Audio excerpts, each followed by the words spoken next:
दे धडक बेधडक आपल्या परिसरातील ताज्या घडामोडी, घटना, समस्या, विविध क्षेत्रातील सर्वदूर बातम्या पाहण्यासाठी लोकशक्ती लाईव्ह न्यूज चॅनलला सबस्क्राईब करा आणि नोटिफिकेशन मिळवण्यासाठी बेल आयकॉनला प्रेस करा। तळोजा परिसरातील काही गावांमध्ये जन्म प्रमाणपत्रांच्या नोंदींमध्ये गंभीर अनियमितता झाल्याचा आरोप भाजप नेते किरीट सोमय्या यांनी केला आहे। सोमय्या यांनी तळोजा परिसरातील गावांना भेट देत स्थानिक ग्रामस्थांशी संवाद साधला, तसेच संबंधित कागदपत्रांची माहिती घेतली। त्यांच्या म्हणण्यानुसार काही ठिकाणी अपात्र व्यक्तींना जन्म प्रमाणपत्रे देण्यात आल्याचा संशय असून या नोंदींची सखोल चौकशी होणे आवश्यक आहे।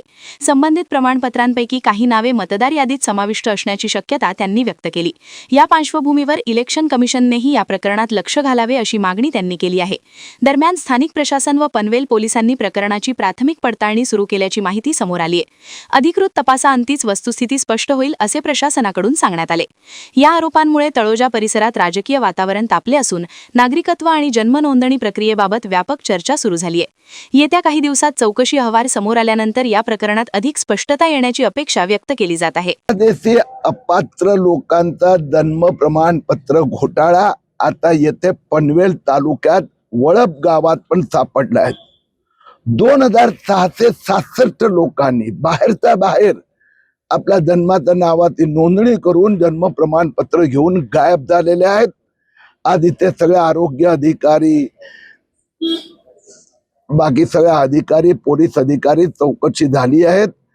पोलीस गुन्हा दाखल करीत आहेत। महाराष्ट्रात हे 6वं गाव आहे। यवतमाळ, जळगाव, संभाजीनगर आणि आता रायगड जिल्ह्यातले गाव आतापर्यंत 60,000 जे अपात्र लोक, बांगलादेशी लोकांनी अशा पद्धतीने जन्म प्रमाणपत्र मिळवले आहेत। आम्ही जो SIR सुरू होतोय निवडणूक आयोगाचा, हे बांगलादेशी असं खोटं जन्म प्रमाणपत्र घेतात आणि नंतर मतदार यादीत स्वतःचं नाव नोंदवतात, ते खपवून घेणार नाही। या जे कोणी आहे त्याच्यावर कारवाई होणार। काल साहेब आपण मालेगाव मध्ये पण होता, मालेगाव मध्ये पण अशाच पद्धतीचा आपण आरोप तिकडे केलेला आहे, काय सांगाल त्याबद्दल?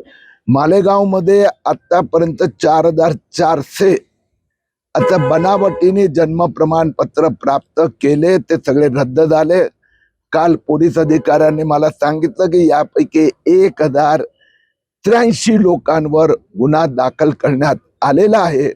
उद्या भारतीय जनता पार्टीची जे SIR, जे स्पेशल इन्सेंटिव्ह रिव्हिजन, मतदाता यादी शुद्धीकरणासाठी डेलिगेशन महाराष्ट्राचे मुख्य निवडणूक अधिकाऱ्याला भेटणार आहेत।